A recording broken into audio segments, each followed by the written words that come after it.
The night was unusually quiet when Clara pulled into the driveway. The neighborhood slept under the dim glow of street lamps, the air carrying a faint chill that slipped into her bones as she stepped out of her car. She hugged her cardigan tightly around her, her heels clicking softly against the pavement as she made her way up the short path to her front door. It had been one of those evenings she didn't often allow herself anymore. Dinner with coworkers, a glass of wine, laughter that spilled easier than she expected. For a moment she had almost forgotten she was 41, a single mother, and someone who rarely allowed herself to think beyond the boundaries of responsibility. Her home greeted her with the faint smell of lavender detergent and the warm hum of silence. She slipped her keys onto the counter, kicked off her shoes and exhaled deeply.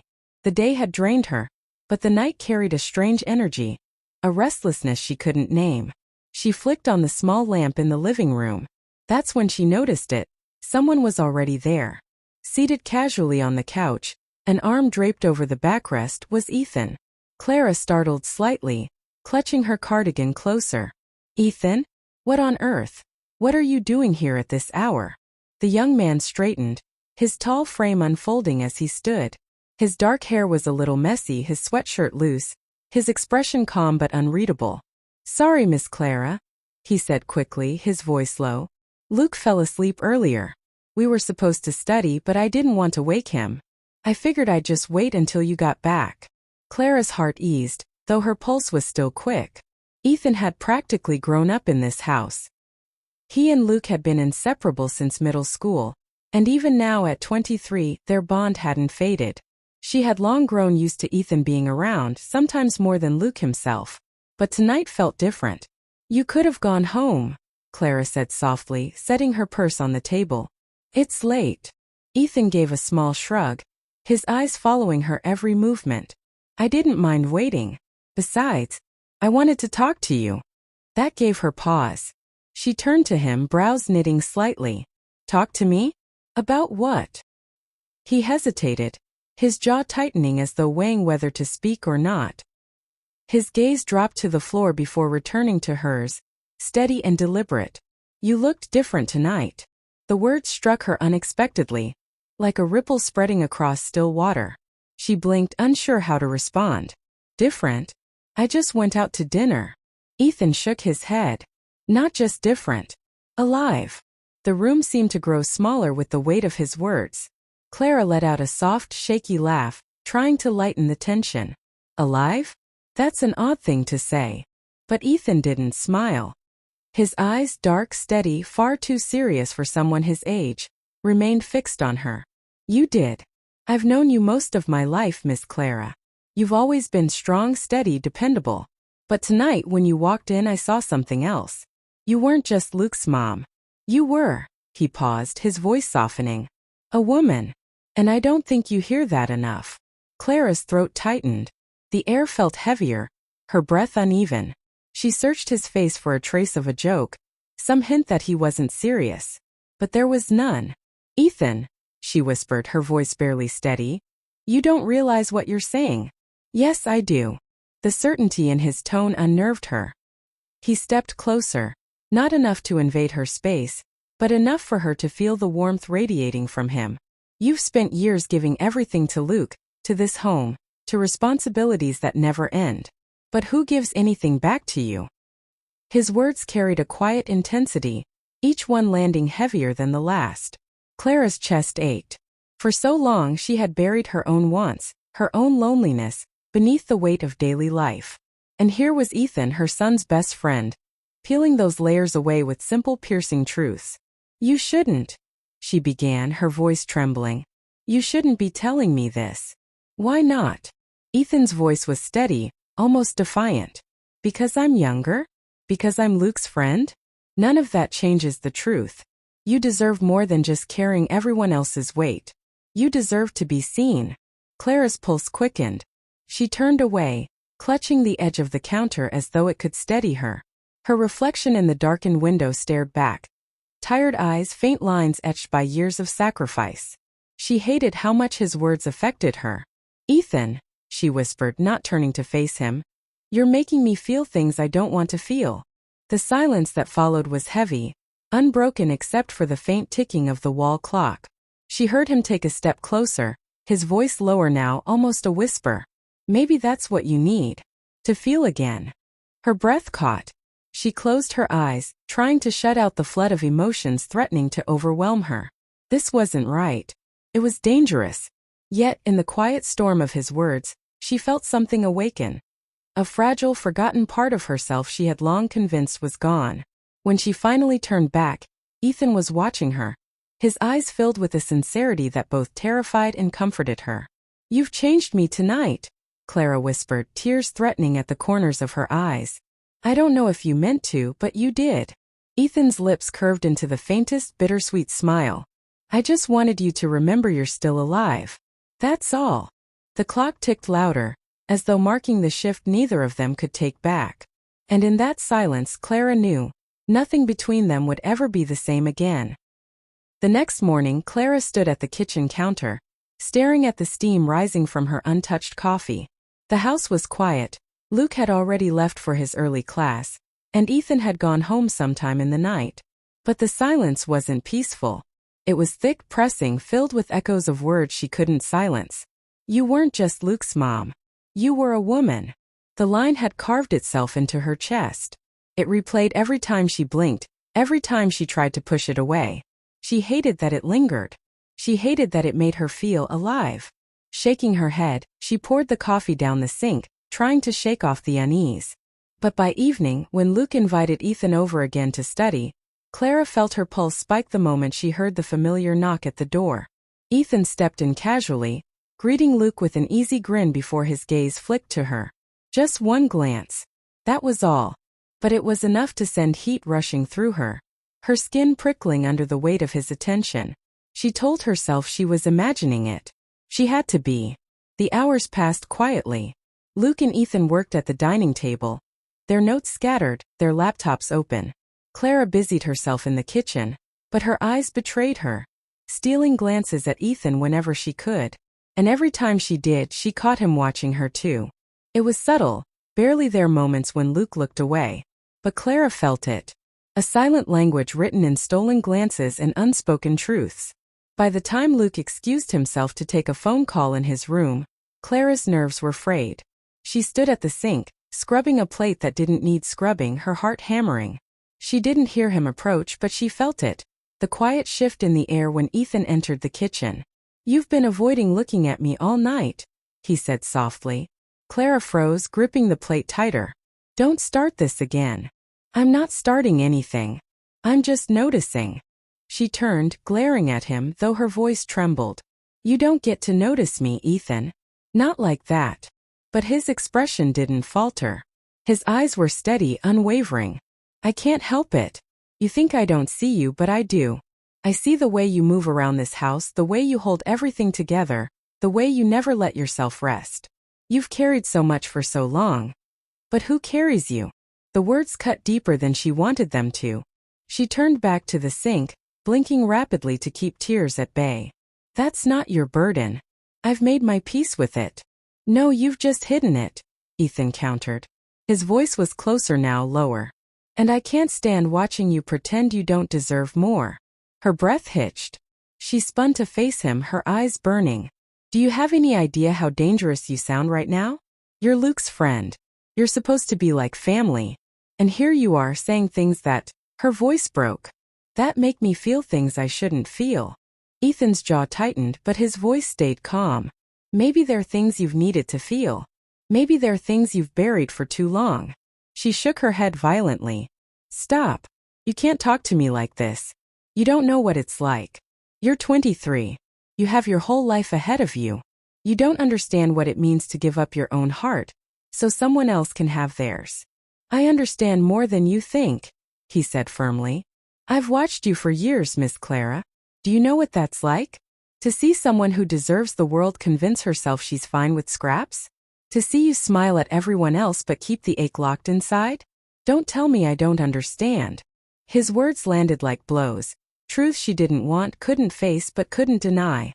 Tears slid down her cheeks before she could stop them. She pressed a hand over her mouth, shaking her head. "You shouldn't be telling me this. You shouldn't be making me feel like..." She trailed off, unable to finish. Ethan stepped closer, just enough that she felt the warmth of him, the gravity pulling her in. His voice softened, almost a whisper. Like a woman? Her knees weakened. She gripped the counter to steady herself. Don't. Please don't. But he didn't move away. His gaze stayed locked on hers, his voice trembling with honesty. I can't pretend anymore. You mean more to me than you know. And if all I can ever give you is the reminder that you're more than a mother, then I'll give you that. Even if it scares you. Even if it scares me. Clara's heart pounded so loudly she thought he must hear it. The air between them felt charged, alive, dangerous. Every instinct screamed at her to push him away, to end this, to protect the fragile balance of her world. But another part of her, quiet, aching, long buried, didn't want to. She forced herself to step back, wiping her tears quickly. We can't do this. We can't even think like this. Ethan's expression faltered, pain flashing across his features, but he nodded slowly. I know. I don't want to cross lines we can't uncross. But I also can't keep watching you disappear into the roles you play. I want you to know that someone sees you, even if it's just me. Her chest ached with the weight of his words. She wanted to yell at him, to tell him to stop, but instead her voice came out broken, barely a whisper. You're breaking down walls I built to survive. Maybe they were never meant to keep you safe, Ethan replied gently. Maybe they were just keeping you from yourself. The sound of Luke's footsteps upstairs shattered the moment. Clara flinched, stepping quickly away from Ethan, her heart hammering as though she'd been caught in something illicit. Ethan's jaw tightened, but he didn't move closer. Instead, he gave her one last look, heavy, unreadable, and turned back toward the dining room. Clara pressed her back against the counter, her hands trembling. Her son's laughter drifted down the stairs, light and unknowing. But inside, she felt like the ground beneath her had shifted forever. Later that night, long after Luke had gone to bed, Clara found herself pacing her bedroom. The house was silent, but her mind was loud. Ethan's words echoing in her head, replaying in a loop she couldn't escape. She paused by the window, staring out at the dark street, her reflection faintly visible in the glass. She hardly recognized the woman staring back. Not the mother, not the caretaker, but the woman who had felt her heart race at the sound of a young man's voice. She pressed her hands against her chest, whispering to the quiet room. What's happening to me? No answer came, only the silence pressing heavier against her ears. But she knew the truth.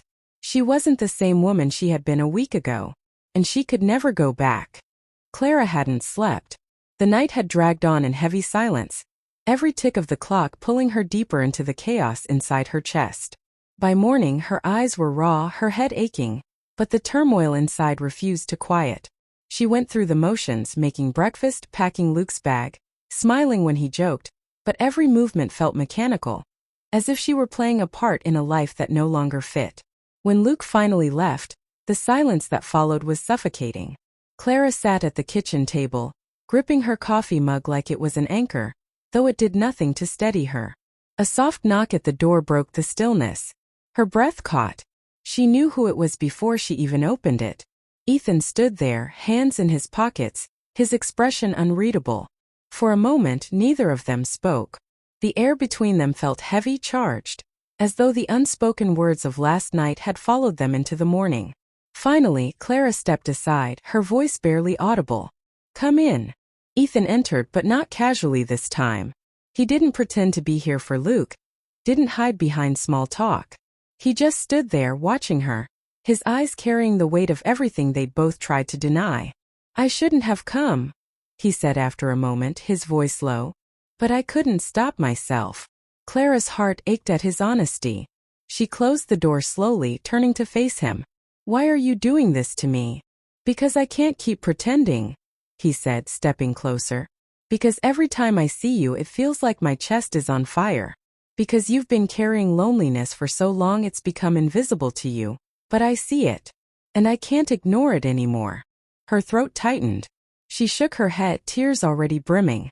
You don't understand what this means. If I let this happen, there's no turning back. My whole world would come undone. Luke, everything. Clara. His voice was steady, but his eyes shone with a storm of their own. You've spent your whole life holding everything together for everyone else. But who's ever held you together? She broke then. The tears she fought for days slipped free, streaming down her cheeks. She pressed her hands to her face, but Ethan gently pulled them away, his touch warm, grounding, almost reverent. Don't hide from me, he whispered. Her knees nearly buckled under the force of it all. For so long she had been strong, untouchable, the steady pillar in a house that leaned on her. But in that moment, she wasn't a mother or a caretaker, or a role she'd been forced to wear. She was just Clara, aching, fragile, desperate to be seen. And Ethan saw her. His hand lingered against her cheek, his thumb brushing away a tear. I don't care if it's wrong. I don't care if it scares us. I just need you to know that you are not invisible. Not to me. Never to me. Her breath came in ragged gasps. She wanted to pull away, to run, to protect the fragile structure of her life. But another part of her, wild, desperate, long-buried, longed to stay. Ethan, she whispered, her voice shaking. You don't know what you're asking me to risk. I'm not asking you to risk anything, he said softly. I'm just asking you to let yourself feel. Just once. For you. The silence that followed was unbearable. Clara's heart pounded, her body trembling as she stood on the edge of a choice she never thought she'd face. And then, without meaning to, without fully deciding, she leaned into his touch. Ethan's eyes widened, but only for a moment. Then his arms were around her, holding her as though she were something precious, something fragile and strong all at once. Clara buried her face against his chest, her sobs shaking her body as he held her tighter, steady, unyielding. It wasn't a kiss. It wasn't anything she could label or define. But it was everything she had been starving for: comfort, closeness, the reminder that she was alive, that she was still a woman with a heart that could beat wildly, recklessly. When she finally pulled back, breathless and shaken, Ethan searched her eyes, as if asking for permission to say what neither of them could take back. But Clara shook her head, pressing a trembling finger to his lips. Don't. If you say it, we can't undo it. He nodded slowly, pain flickering across his features, but he didn't push. Instead, he whispered against her hand, Then I'll just keep it here. As long as you let me. Clara's chest ached with a mixture of longing and fear. She knew this couldn't last. She knew the world outside this fragile bubble would tear them apart if it ever found out. But in that moment, she let herself lean into him once more, closing her eyes, breathing in the warmth of his presence. For the first time in years, she wasn't alone. And maybe, just maybe, that was enough. Clara knew the storm inside her wasn't over. It had only just begun. But as Ethan held her in that quiet room, she allowed herself the smallest rebellion. She allowed herself to feel. Even if it changed everything.